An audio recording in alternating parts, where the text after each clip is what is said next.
ಸಮಯಸಾರ ಭಾಗ 64 ಸಮಯಸಾರ ಭಾಗ 64 ಶ್ರೀ ಋಷಭನಾಥರಿಂದ ವರ್ಧಮಾನರವರಿಗೆ 24 ತೀರ್ಥಂಕರರಿಗೆ ಜಯವಾಗಲಿ. ನನ್ನ ಸಮಸ್ತ ಗುರುಗಳಿಗೆ ಜಯವಾಗಲಿ. ಈಗ ನೀವು ಕೇಳ್ತಿದ್ದೀರಿ ಸಮಯಸಾರ ಭಾಗ 64 63 ಭಾಗಗಳು ಹಿಂದೆ ಮುಗಿದೋಗಿದ್ದಾವೆ. ಅದನ್ನ ಕೇಳ್ಕೊಬರ್ರಿ.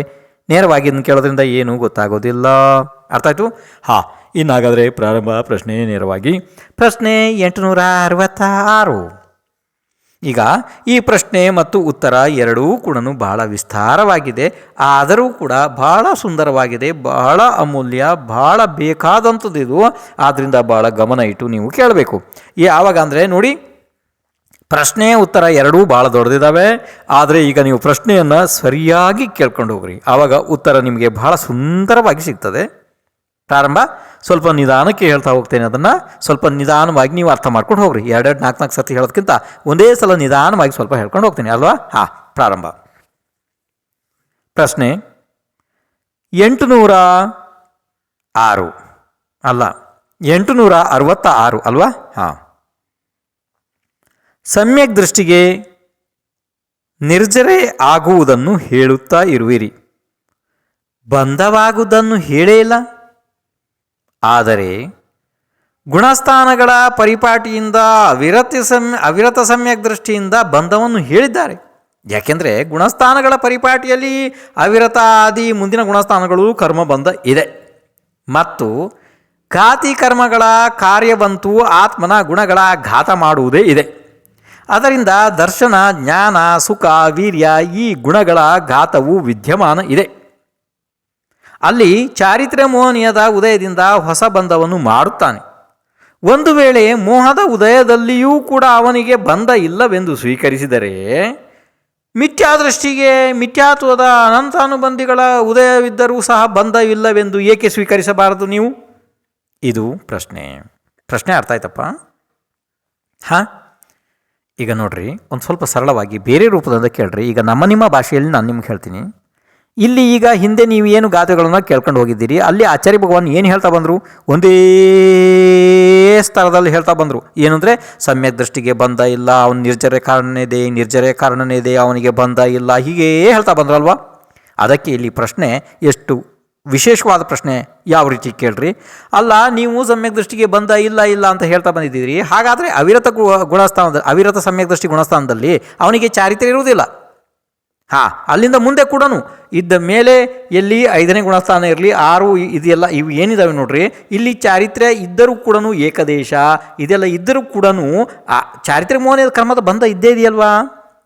ಮತ್ತೆ ನೀವು ಹಾಗೆ ಸಮ್ಯಕ್ ದೃಷ್ಟಿಗೆ ಬಂಧ ಇಲ್ಲ ಅಂತ ಹೇಳ್ತಾ ಹೋದರೆ, ಹಾಗಾದರೆ ಮತ್ತೆ ಮಿಥ್ಯಾ ದೃಷ್ಟಿಗೆ ಮಿಥ್ಯಾತ್ವ ಸಂಬಂಧಿ ಬಂಧನೂ ಕೂಡ ಇಲ್ಲ ಅಂತ ಹೇಳ್ರಿ ಅಲ್ವಾ? ಆ ರೀತಿ ಪ್ರಶ್ನೆ ಬಹಳ ಮಹತ್ವಪೂರ್ಣನಪ್ಪ. ಗೊತ್ತಾಯ್ತು? ಇದರ ಉತ್ತರ ಕೇಳಿ ಆಚಾರ್ಯ ಭಗವಾನ್ ಇಷ್ಟು ಸಮಾಧಾನವಾಗಿ ಇಷ್ಟು ಸುಂದರವಾದ ಉತ್ತರ ಕೊಡ್ತಾರೆ ನೋಡ್ರಿ. ಬಂಧವಾಗುವುದರಲ್ಲಿ ಮುಖ್ಯವಾಗಿ ಮಿಥ್ಯಾತ್ವ ಅನಂತಾನುಬಂಧಿಯ ಉದಯವೇ ಇದೆ. ಸಮ್ಯಕ್ ದೃಷ್ಟಿಗೆ ಇವುಗಳ ಉದಯ ಇರುವುದಿಲ್ಲ. ಚಾರಿತ್ರ್ಯ ಮೋಹದ ಉದಯದಿಂದ ಒಂದು ವೇಳೆ ಸುಖ ಗುಣದ ಘಾತವಾದರೂ ಕೂಡ ಅಲ್ಪಸ್ಥಿತಿ ಅನುಭಾಗದಿಂದ ಮಿಥ್ಯಾತ್ವ ಅನಂತಾನುಬಂಧಿ ಬಿಟ್ಟು ಮತ್ತು ಅವುಗಳ ಜೊತೆಗೆ ಇರುವ ಅನ್ಯ ಪ್ರಕೃತಿಗಳ ಹೊರತು ಘಾತಿ ಮತ್ತು ಅಘಾತಿ ಕರ್ಮಗಳ ಪ್ರಕೃತಿಯ ಬಂಧವೂ ಆಗುತ್ತದೆ. ಆದರೂ ಕೂಡ ಮಿಥ್ಯಾತ್ವ ಅನಂತಾನುಬಂಧಿಯ ಸಹಿತ ಅದರಂತೆ ಬಂಧವು ಇದರಲ್ಲಿ ಆಗುವುದಿಲ್ಲ. ಅನಂತ ಸಂಸಾರಕ್ಕೆ ಕಾರಣವು ಮಿಥ್ಯಾತ್ವ ಮತ್ತು ಅನಂತಾನುಬಂಧಿಯೇ ಇದೆ. ಅವುಗಳ ಅಭಾವವಾದ ನಂತರ ಅವುಗಳ ಬಂಧವು ಆಗುವುದಿಲ್ಲ. ಆತ್ಮನು ಜ್ಞಾನಿಯಾದಾಗ ಅನ್ಯ ಬಂಧಗಳನ್ನು ಯಾರು ಎಣಿಸಬಲ್ಲರು? ಹೇಗೆ ಎಂದರೆ ವೃಕ್ಷವನ್ನು ಕಡಿದ ನಂತರ ಹಸಿರು ಎಲೆಗಳು ನಿಲ್ಲುವ ಅವಧಿ ಎಷ್ಟು ಇದೆ? ಅದರಿಂದ ಈ ಆಧ್ಯಾತ್ಮ ಶಾಸ್ತ್ರದಲ್ಲಿ ಸಾಮಾನ್ಯ ರೂಪದಿಂದ ಜ್ಞಾನಿ ಅಜ್ಞಾನಿ ಆಗುವುದೇ ಪ್ರಧಾನ ಕಥನ ಇದೆ. ಜ್ಞಾನಿಯಾದ ನಂತರ ಶೇಷ ಕರ್ಮಗಳು ಸಹಜ ರೂಪದಿಂದ ನಾಶ ಆಗುತ್ತವೆ. ಹೇಗೆ ಎಂದರೆ, ಯಾವನೋ ಒಬ್ಬ ದರಿದ್ರ ಮನುಷ್ಯ ಇರುತ್ತಾನೆ. ಅವನಿಗೆ ಒಂದು ಹುಲ್ಲಿನ ಗುಡಿಸಲು ಇರುತ್ತದೆ. ಅಲ್ಲಿ ಅವನು ವಾಸವಾಗಿ ಇರುತ್ತಾನೆ. ಯಾವುದೋ ಒಂದು ಭಾಗ್ಯದ ಉದಯದಿಂದ ಅವನಿಗೆ ಹೇರಳವಾದ ಧನ ಸಂಪತ್ತಿಯಿಂದ ಪೂರ್ಣವಾದ ದೊಡ್ಡ ಮಹಲಿನ ಪ್ರಾಪ್ತಿ ಆಗುತ್ತದೆ. ಆ ಮಹಲಿನಲ್ಲಿ ಬಹಳ ದಿವಸಗಳಿಂದ ಕಸ ಕಡ್ಡಿಗಳು ಧೂಳು ತುಂಬಿ ಹೋಗಿದ್ದವು. ಆ ಪುರುಷನು ಯಾವಾಗ ಬಂದು ಆ ಮಹಡಿ ಮನೆಯನ್ನ ವಿಸ್ತಾರ ಮಹಲನ್ನು ಪ್ರವೇಶ ಮಾಡಿದನು, ಅದೇ ದಿನ ಅವನು ಅದರ ಒಡೆಯ ಆದನು, ಅದರ ಧನಿಕ ಆದನು. ಕಸ ಕಡ್ಡಿಗಳನ್ನು ಸ್ವಚ್ಛ ಮಾಡುವುದು ಕ್ರಮದಿಂದ ತನ್ನ ಶಕ್ತಿಗೆ ಅನುಸರಿಸಿ ಪ್ರತಿದಿನ ಸ್ವಲ್ಪ ಸ್ವಲ್ಪ ಮಾಡತೊಡಗಿದನು. ಯಾವಾಗ ಇಡೀ ಕಸ ಕಡ್ಡಿ ಧೂಳು ಮಣ್ಣು ಎಲ್ಲ ತೆಗೆದು ಸ್ವಚ್ಛವಾಗುತ್ತದೆ, ಆಗ ಮನೆಯು ಉಜ್ವಲವಾಗುತ್ತದೆ. ಆಗಲೇ ಅವನು ಪರಮ ಆನಂದವನ್ನು ಅನುಭವಿಸಬಹುದು. ಹೀಗೆ ಇಲ್ಲಿ ತಿಳಿಯಬೇಕು. ಇದು ಗೊತ್ತಾಯ್ತಪ್ಪ ನಿಮಗೆ? ಎಷ್ಟು ಸುಂದರವಾದ ಪ್ರಶ್ನೆ, ಎಷ್ಟು ಸುಂದರವಾದ ಉತ್ತರ. ಆಚಾರ್ಯ ಭಗವಾನ್ ನಮಗೆ ಯಾವ ಉಪಕಾರವನ್ನು ಮಾಡಿಲ್ಲ ಹೇಳ್ರಿ. ಎಷ್ಟು ಬಹಳ ಮಹತ್ವಪೂರ್ಣ ಬಿಂದು ಇದು. ಇದು ನಿಮಗೆ ಎಲ್ಲಿವರೆಗೆ ಗೊತ್ತಾಗೋದಿಲ್ಲ ಅಲ್ಲಿವರೆಗೆ 4 ಸರ್ತಿ 10 ಸರ್ತಿ 20 ಸರ್ತಿ 50 ಸರ್ತಿ ಬೇಕಾದ್ರೆ ಕೇಳ್ರಿ, ಇದು ನಿಮಗೆ ಅರ್ಥ ಆಗಲೇಬೇಕು. ಇಲ್ಲಿ ಆಚಾರ್ಯ ಭಗವಾನ್ ಹೇಳುವಂಥ ಮೂಲ ಉದ್ದೇಶ ಏನು ಅಂತಂದರೆ, ಕರ್ಮ ಬಂಧ ಯಾವುದಕ್ಕೆ ಅಂತಾರೆ? ಬಂಧಗಳು ಎಲ್ಲವೂ ಬಂಧ ಇದ್ದಾವೆ, ಸತ್ಯ ಎಲ್ಲರಿಗೂ ಗೊತ್ತಿದೆ. ಅದು ಅವಿರತ ಸಮ್ಯಕ್ ದೃಷ್ಟಿಯ ಮೇಲ್ಪಟ್ಟು ಕೂಡ 5ನೇ ಗುಣಸ್ಥಾನ 6ನೇ ಗುಣಸ್ಥಾನದಲ್ಲಿ 7 ಎಲ್ಲ ಬಂಧಗಳು ಇದಾವಪ್ಪ, ಇದಾವೆ, ಬೇಕಾದಷ್ಟು ಇದಾವೆ. ಆದರೂ ಕೂಡ ಆಚಾರ್ಯ ಭಗವಾನ್ ಅದನ್ನು ಬಂಧ ಅಂತ ಹೇಳಿಲ್ಲ. ಯಾಕೆ ಹೇಳಿಲ್ಲಪ್ಪ? ಏನು ಕಾರಣ? ಯಾಕೆ ಬಂಧ ಅಂತ ಹೇಳಿಲ್ಲ ಅಂತಂದರೆ, ಅದು ಅನಂತ ಸಂಸಾರದ ಕಾರಣ ಅಲ್ಲ. ಸ್ವಲ್ಪ ಸಮಯ ಇರುತ್ತದೆ, ಮತ್ತು ಕೆಲವೊಂದು ಕರ್ಮಗಳು ತಾನಾಗಿ ಹೋಗ್ತವೆ, ಕೆಲವೊಂದು ತಪದಿಂದ ಹೋಗ್ತವೆ, ಕೆಲವೊಂದು ನಿಯಮದಿಂದ ಒಟ್ಟು ಹೋಗ್ತವೆ, ಎಲ್ಲನೂ ಉಳಿಯೋದಿಲ್ಲ ಅವು, ಅಲ್ವಾ? ಅದು ಪೂರ ಗ್ಯಾರಂಟಿ. ಯಾಕೆಂತಂದರೆ ನಿಮಗೆ ಕರ್ಣಾನುಯೋಗ ಸಿದ್ಧಾಂತದಲ್ಲಿ ಸ್ವಚ್ಛವಾಗಿ ಹೇಳಲಾಗಿದೆ, ಹಿಂದೆ ಎಲ್ಲನೂ ಬೇರೆ ಮಹಾಶಾಸ್ತ್ರಗಳಲ್ಲಿ. ಏನು ಅಂತಂದರೆ, ಒಂದೇ ಒಂದು ಸಾರಿ ಜೀವನಿಗೆ ಕೇವಲ ಉಪಸಮ ಸಮ್ಯಕ್ ದರ್ಶನ ಆದರೂ ಸಾಕು, ಕೇವಲ ಅಂತರ್ಮೂರ್ತಕ್ಕೆ. ಆವಾಗ ಏನು ಮಾಡ್ತದೆ ಅಂತಂದರೆ, ಆತ್ಮನನ್ನು ಅದು ಇಷ್ಟು ಉಜ್ವಲ ಮಾಡ್ತದೆ.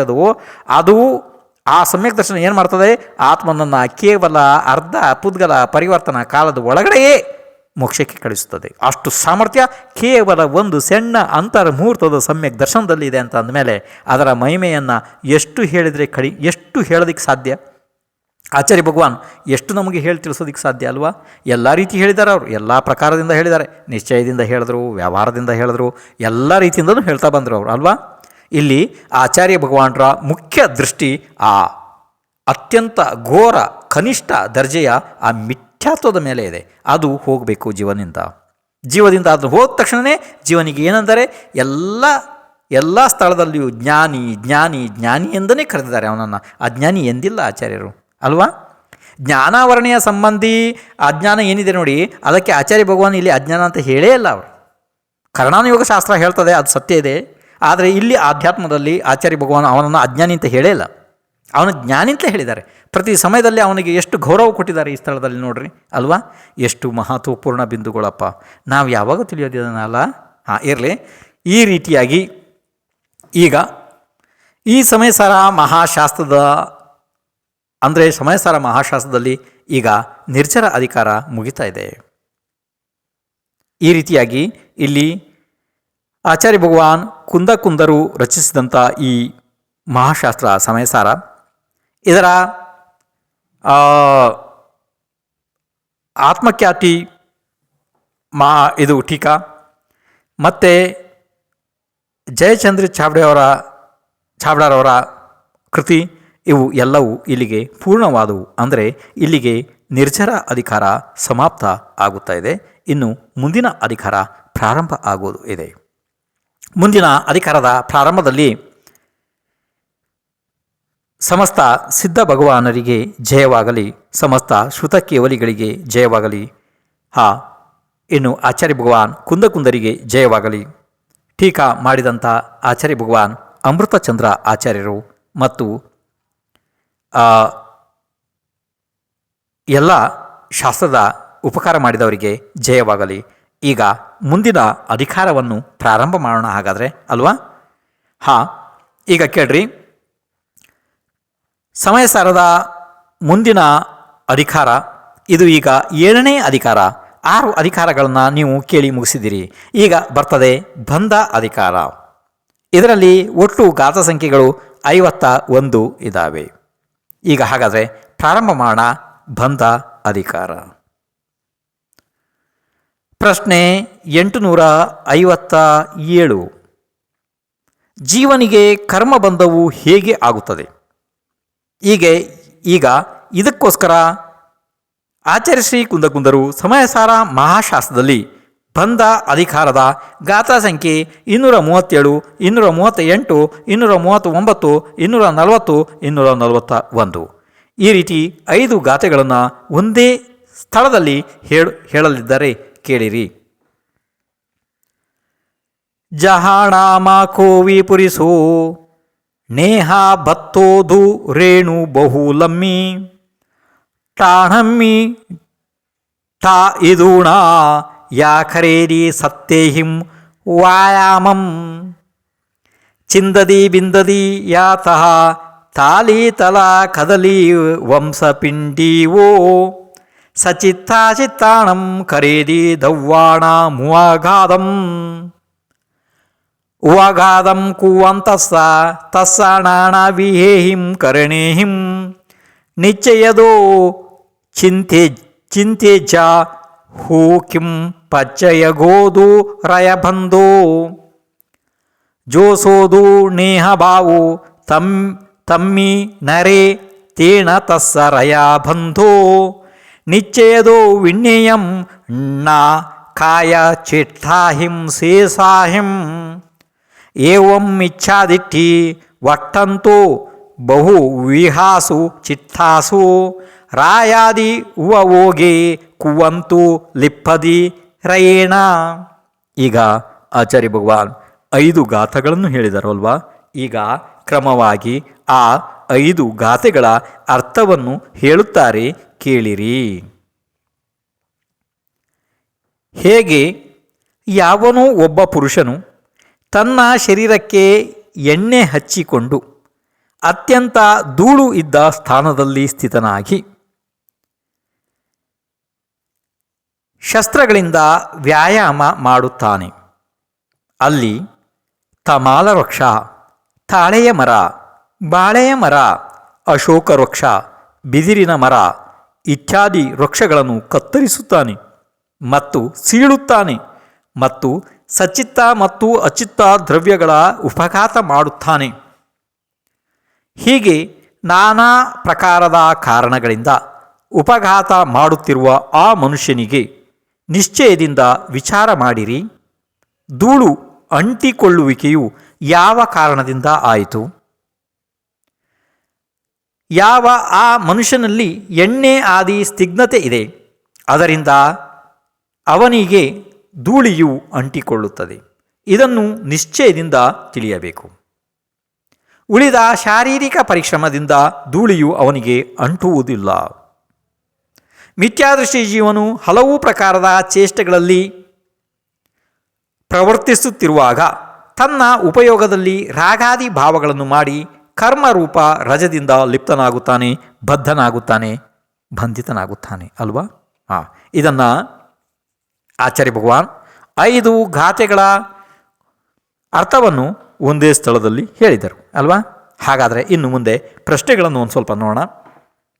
ಪ್ರಶ್ನೆ 868. ಮೇಲೆ ಹೇಳಿದ 5 ಗಾಥೆಗಳ ಟೀಕೆ ಅರ್ಥವು ಏನು ಇದೆ? ಉತ್ತರ ಸ್ವಲ್ಪ ವಿಸ್ತಾರವಾಗಿ ಉತ್ತರ ಇದೆ, ಆದರೂ ಸ್ವಲ್ಪ ಸಮಾಧಾನದಿಂದ ಹೇಳ್ತೀನಿ. ನೀವು ಒಂದೇ ಸಲ ಕೇಳ್ರಿ, ಪದೇ ಪದೇ ಹೇಳೋದು ನನಗೂ ಇದಲ್ಲದು, ನಿಮಗೂ ಕೇಳೋರಿಗೂ ತೊಂದರೆ ಆಗ್ಬೋದು. ಆದ್ದರಿಂದ ಒಂದೇ ಸಲ ಈ ಉತ್ತರವನ್ನು ಸ್ವಲ್ಪ ಸಮಾಧಾನವಾಗಿ ಹೇಳ್ತೀನಿ, ಕೇಳ್ತಾ ಹೋಗ್ರಪ್ಪ. ಯಾಕೆಂದರೆ ಉತ್ತರ ಭಾಳ ವಿಸ್ತಾರವಾಗಿ ಇದೆ. ಆದ್ದರಿಂದ ಕೇಳ್ರಿ. ನಿಶ್ಚಯದಿಂದ ಈ ಜಗತ್ತಿನಲ್ಲಿ ಯಾವನೋ ಒಬ್ಬ ಮನುಷ್ಯನು ಎಣ್ಣೆ ಆದಿ ಅಂಟು ಅಂದರೆ ಜಿಗುಟು ಸ್ನೇಹಯುಕ್ತ ವಸ್ತುಗಳಿಂದ ಶರೀರವನ್ನು ಮರ್ದನಯುಕ್ತವಾಗಿ ಮಾಡಿಕೊಂಡು ಸ್ವಭಾವದಿಂದಲೇ ಹೆಚ್ಚು ಧೂಳಿಯಿಂದ ತುಂಬಿದ ಸ್ಥಾನದಲ್ಲಿ ನಿಂತು ಶಸ್ತ್ರಗಳ ಅಭ್ಯಾಸ ಮಾಡುವಾಗ ಅನೇಕ ಪ್ರಕಾರದ ಕಾರಣಗಳಿಂದ ಸಚಿತ್ತ ಅಚಿತ್ತ ವಸ್ತುಗಳನ್ನು ಕತ್ತರಿಸುತ್ತಾ ಆ ಭೂಮಿಯೊಳಗೆ ಇರುವ ಧೂಳಿಯಿಂದ ಅವನು ಲಿಪ್ತನಾಗುತ್ತಾನೆ. ಇವುಗಳಲ್ಲಿ ಬಂಧದ ಕಾರಣ ಏನು ಎಂದು ವಿಚಾರ ಮಾಡಿದರೆ ಪ್ರಥಮ ಸ್ವಭಾವದಿಂದಲೇ ಎಲ್ಲಿ ಹೆಚ್ಚು ಧೂಳಿಯಿಂದ ತುಂಬಿದ ಭೂಮಿ ಇದೆ ಅದು ಬಂಧದ ಕಾರಣ ಇಲ್ಲ. ಒಂದು ವೇಳೆ ಭೂಮಿಯೇ ಕಾರಣವಾಗಿದ್ದರೆ ಯಾರು ಎಣ್ಣೆ ಆದಿ ಹಚ್ಚದೆ ಆ ಭೂಮಿಯ ಮೇಲೆ ನಿಲ್ಲುತ್ತಾರೆ ಅವರಿಗೂ ಕೂಡ ಧೂಳಿಯು ಅಂಟಿಕೊಳ್ಳಬೇಕಾಗಿತ್ತು. ಶಸ್ತ್ರಗಳ ಅಭ್ಯಾಸ ಮಾಡುವುದು ಧೂಳಿ ಅಂಟಿಕೊಳ್ಳುವ ಕಾರಣ ಅಲ್ಲ. ಒಂದು ವೇಳೆ ಶಸ್ತ್ರಗಳ ಅಭ್ಯಾಸವೇ ಧೂಳಿ ಅಂಟಿಕೊಳ್ಳುವ ಕಾರಣವಾಗಿದ್ದರೆ ಯಾರು ಎಣ್ಣೆ ಆದಿ ವಸ್ತುಗಳನ್ನು ಹಚ್ಚಿಲ್ಲ ಅವರಿಗೂ ಕೂಡ ಧೂಳಿಯು ಅಂಟಿಕೊಳ್ಳಬೇಕಾಗಿತ್ತು. ಹೀಗೆ ಇಂತಹ ಅನೇಕ ಕಾರಣಗಳು ಧೂಳಿ ಅಂಟಿಕೊಳ್ಳುವ ಕಾರಣಗಳು ಅಲ್ಲ. ಧೂಳಿಯು ಬೇಕಾದೀತು ಅಲ್ವಾ? ಹಾಗೆ ಇಲ್ಲ. ತಥಾ ಸಚಿತ್ತ ಅಚಿತ್ತ ವಸ್ತುಗಳ ಉಪಘಾತವೂ ಕೂಡ ಧೂಳಿ ಅಂಟುವುದಕ್ಕೆ ಕಾರಣ ಅಲ್ಲ. ಒಂದು ವೇಳೆ ಹೀಗೆ ಆದರೆ ಎಣ್ಣೆ ಆದಿ ಹಚ್ಚದೆ ಸಚಿತ್ತ ಅಚಿತ್ತ ಘಾತ ಮಾಡುವವನಿಗೆ ಧೂಳಿ ಅಂಟಿಕೊಳ್ಳಬೇಕಾಗಿತ್ತು. ಆದ್ದರಿಂದ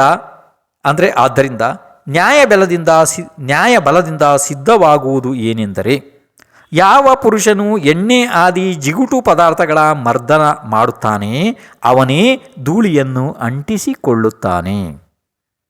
ಅದೇ ಪ್ರಕಾರ ಮಿಥ್ಯಾದೃಷ್ಟಿ ಜೀವನು ತನ್ನ ಆತ್ಮನಲ್ಲಿ ರಾಗಾದಿ ಭಾವನೆಗಳನ್ನು ಮಾಡಿ ಸ್ವಭಾವದಿಂದಲೇ ಕರ್ಮಯೋಗ್ಯ ಪುದ್ಗಲದಿಂದ ತುಂಬಿದ ಲೋಕದಲ್ಲಿ ಕಾಯ ವಚನ ಮನಗಳ ಕ್ರಿಯೆಗಳನ್ನು ಮಾಡುತ್ತಾ ಅನೇಕ ಪ್ರಕಾರದ ಕಾರಣದಿಂದ ಸಚಿತ್ತ ಅಚಿತ್ತ ವಸ್ತುಗಳ ಘಾತ ಮಾಡುತ್ತಾ ಕರ್ಮ ರೂಪಿ ಧೂಳಿಯಿಂದ ಬದ್ಧನಾಗುತ್ತಾನೆ.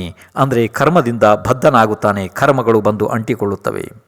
ಅಲ್ಲಿ ಬಂಧದ ಕಾರಣವೇನು ಎಂದು ವಿಚಾರ ಮಾಡಿದರೆ ಮೊದಲು ಸ್ವಭಾವದಿಂದಲೇ ಕರ್ಮಯೋಗ್ಯ ಪುದ್ಗಲಗಳಿಂದ ತುಂಬಿದ ಲೋಕವು ಬಂಧದ ಕಾರಣ ಇಲ್ಲ. ಒಂದು ವೇಳೆ ಅದರಿಂದಲೇ ಬಂಧವಾದರೆ ಲೋಕದ ಒಳಗೆ ಇರುವ ಅನಂತಾನಂತ ಸಿದ್ಧರಿಗೂ ಕೂಡ ಬಂಧದ ಪ್ರಸಂಗವು ಬಂದು ಒದಗಬಹುದು ಅಲ್ವಾ? ಕಾಯ ವಚನ ಮನದ ಕ್ರಿಯಾ ಸ್ವರೂಪ ಯೋಗವು ಬಂಧದ ಕಾರಣ ಇಲ್ಲ. ಅವುಗಳಿಂದ ಅಕಸ್ಮಾತ್ ಬಂಧವಾದರೆ ಮನ ವಚನ ಕಾಯದ ಕ್ರಿಯಾಯುಕ್ತರಿದ್ದ ಯಥಾಖ್ಯಾತ ಸಂಯಮಿಗಳಿಗೂ ಕೂಡ ಬಂಧ ಆಗಬಹುದು ಅಲ್ಲವೇ? ಅನೇಕ ಪ್ರಕಾರದ ಕಾರಣಗಳು ಕೂಡ ಬಂಧದ ಕಾರಣಗಳು ಇಲ್ಲ. ಅವುಗಳಿಂದ ಬಂಧವಾದರೆ ಕೇವಲ ಜ್ಞಾನಿಗಳಿಗೂ ಕೂಡ ಆ ಕಾರಣದಿಂದ ಅಂದರೆ ಆ ಕಾರಣದ ನಿಮಿತ್ತದಿಂದ ಬಂಧವಾದೀತು ಅಲ್ಲವೇ? ತಥಾ ಸಚಿತ್ತ ಅಚಿತ್ತ ವಸ್ತುಗಳ ಉಪಘಾತವೂ ಕೂಡ ಬಂಧದ ಕಾರಣ ಇಲ್ಲ. ಒಂದು ವೇಳೆ ಅದರಿಂದ ಬಂಧವಾದರೆ ಯಾವ ಸಾಧುಗಳು ಸಮಿತಿಯಲ್ಲಿ ತತ್ಪರರು ಇರುತ್ತಾರೆ, ಯತ್ನಪೂರ್ವಕವಾಗಿ ಅವರು ಪ್ರವರ್ತಿಸುತ್ತಾರೆ, ಅವರಲ್ಲಿಯೂ ಸಚಿತ್ತ ಅಚಿತ್ತಗಳ ಘಾತದಿಂದ ಅವರಿಗೂ ಕೂಡ ಬಂಧ ಆಗಬೇಕು ಅಲ್ಲವೇ? ಹಾಗೆ ಆಗುವುದಿಲ್ಲ. ಅದರಿಂದ ನ್ಯಾಯದ ಬಲದಿಂದ ಸಿದ್ಧವಾಗುವುದು ಏನೆಂದರೆ ಉಪಯೋಗದೊಳಗೆ ರಾಗಾದಿಗಳು ಮಾಡುವಿಕೆಯೇ, ಅಂದರೆ ಉಪಯೋಗದೊಳಗೆ ರಾಗಾದಿಗಳನ್ನು ಮಾಡುವಿಕೆಯೇ ಬಂಧದ ಕಾರಣ ಇದೆ. ಇದು ನಿಮಗೆ ಗೊತ್ತಾಯ್ತಪ್ಪ? ಯಾಕೆಂದರೆ ಅತಿ ವಿಸ್ತಾರ ಇರೋದರಿಂದ ಇದನ್ನು ನೀವು ಒಂದಲ್ಲ 4-5 ಸರ್ತಿ ಕೇಳಿದಾಗ ನಿಮಗೆ ಇದು ಅನುಭವದಲ್ಲಿ ಬರಲೇಬೇಕು. ಇಲ್ಲಿ ಭಾಳ ಸುಂದರವಾದ ವಿಚಾರ ಇದೆ. ಇರಲಿ. ಈಗ ಇದನ್ನು ಭಾಳ ವಿಸ್ತಾರವಾಗಿ ಹೇಳಬೇಕಾಗಿತ್ತು, ಆದರೆ ಅಷ್ಟು ಸಮಯ ಆಗೋದು ನನಗೆ ಯಾಕೂ ಕಾಣ್ತಾ ಇಲ್ಲ. ಇಲ್ಲಿ ಸಾರಾಂಶ ಏನಪ್ಪ ಹಾಗಾದರೆ? ಇಷ್ಟೆಲ್ಲ ಹೇಳಿದ್ರಲ್ಲ ಆಚಾರ್ಯ ಭಗವಾನ್, ಹಾಗಾದರೆ ಏನು ಹೇಳಿದರು ಅವರು? ಏನೂ ಇಲ್ಲ. ಸ್ವಭಾವದಲ್ಲಿನೇ ಲೋಕದಲ್ಲಿ ಎಷ್ಟೋ ಪ್ರದೇಶಗಳಲ್ಲಿ ಕರ್ಮ ಪರಮಾಣುಗಳು ಎಲ್ಲ ಕಡೆ ತುಂಬಿದಾವೆ ಅಲ್ವಾ? ಅವು ಏನು ಹೇಳಿದ್ದಾರೆ? ಸಚಿತ್ತ ಅಚಿತ್ತ ದ್ರವ್ಯಗಳ ಘಾತದಿಂದ ಅಥವಾ ಮನೋವಚನ ಕಾಯದಿಂದ ಇದು ಯಾವುದೂ ಕಾರಣ ಅಲ್ಲ ಅಂತ ಹೇಳಿದ್ದಾರೆ ಆಚಾರ್ಯ ಭಗವಾನ್ ಇಲ್ಲಿ. ಹಾಗಾದರೆ ಕಾರಣ ಏನಂತೆ? ಜೀವದಲ್ಲಿ ಇರುವ ರಾಗ ದ್ವೇಷ ಇದೆಯಲ್ಲ, ಅದೇ ಬಂಧದ ಕಾರಣ ಇದೆ. ಇದನ್ನು ಮುಖ್ಯ ರೂಪದ ಮಾತನ್ನು ನೀವು ಈ ರೀತಿ ತಿಳಿಬೇಕಾಗ್ತದೆ. ಅಕಸ್ಮಾತ್ ಹಾಗೇ ಇಲ್ಲ ಅಂತಂದರೆ ಸಿದ್ಧ ಭಗವಾನರು ಇರುವಂಥ ಪ್ರದೇಶದಲ್ಲೂ ಕೂಡ ಕರ್ಮ ರಜಾ ಪರಮಾಣುಗಳು ಇದ್ದಾವಲ್ವ, ಹಾಗಾದ್ರೆ ಅವರಿಗೂ ಕೂಡ ಬಂಧ ಆಗಬೇಕಲ್ಲ. ಅವರು ರಾಗದ್ವೇಷ ಇಲ್ಲ ಅವರಿಗೆ, ಅವರು ವೀತರಾಗಿಗಳು ಅಲ್ವಾ? ಇಲ್ಲಿ ಮುಖ್ಯ ರೂಪ ಏನು ಉಪದೇಶ ಇದೆ ಅಂತಂದರೆ ರಾಗದೇಶವೇ ಕರ್ಮದ ಬಂಧದ ಕಾರಣ ಇದೆ.